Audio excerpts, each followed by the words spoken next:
मित्रों नमस्कार, मैं अतुल मलिक अनजान और आपने देखना शुरू कर दिया है साहित्य धरातल। आज एक बार फिर से मैं पुस्तक चर्चा लेकर उपस्थित हुआ हूँ।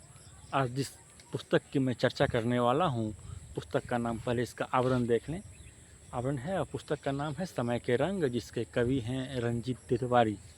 ये पुस्तक रचनाकार प्रकाशन से अभी अभी प्रकाशित होकर के आई है, हम पाठकों के बीच आई है। इस पुस्तक सबसे पहले तो मैं इसके कवि रंजीत तिवारी जी को बहुत बहुत शुभकामनाएं देता हूं कि आप समय के रंग काव्य संग्रह का सृजन कर का प्रणयन कर हिंदी के साहित्याकाश को और समृद्ध करने का काम किया है। साहित्य में भी को आपने और समृद्ध करने का काम किया है। इनमें कवि ने कुल 65 कविताओं को सृजन करने का काम किया है, 65 कविताओं को संग्रहित करने का काम किया है।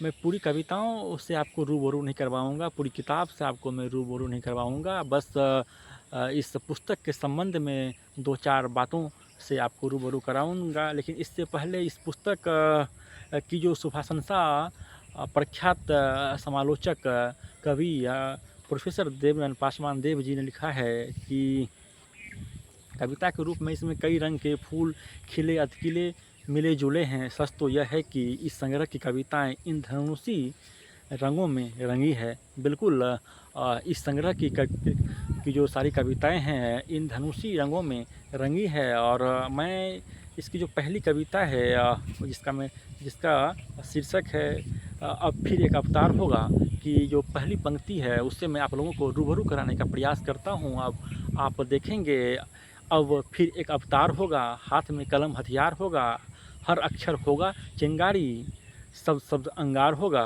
अब फिर अवतार होगा। ये इस पुस्तक की पहली कविता है और पहली कविता की पहली पंक्ति से मैं आपको रूबरू कराया। और आप इससे आप अंदाज़ा लगा सकते हैं कि यह पुस्तक में किस तरह की रचनाएं हैं और पुस्तक क्या संदेश देना चाहती है आम पाठकों को, हम पाठकों को और साहित्य के तमाम जो साहित्य के तमाम प्रेमी हैं उनको। और इसकी मैं ज़्यादा नहीं एक कविता पूरी पढ़ूँगा, पूरी कविता पढ़ने के लोभ को मैं नहीं भूल पा रहा हूँ। इस कविता का शीर्षक है कैसा हो। देखिए इस पूरी कविता को आप, मन का मैल न धुल पाए वो स्नान कैसा हो, जो अडिग न रह पाए वो ईमान कैसा हो, जो बात करते हैं पहचान की वो सुन लें, जिनके कर्म न अच्छे हों वो इंसान कैसा हो, यूँ न याद रह पाए वो दीदार कैसा हो, जिनकी उम्र न लंबी वो एतबार कैसा हो, जो प्यार हो जाए तिजारत के हवाले गर, जहाँ सम्मान बंधक में वो व्यापार कैसा हो।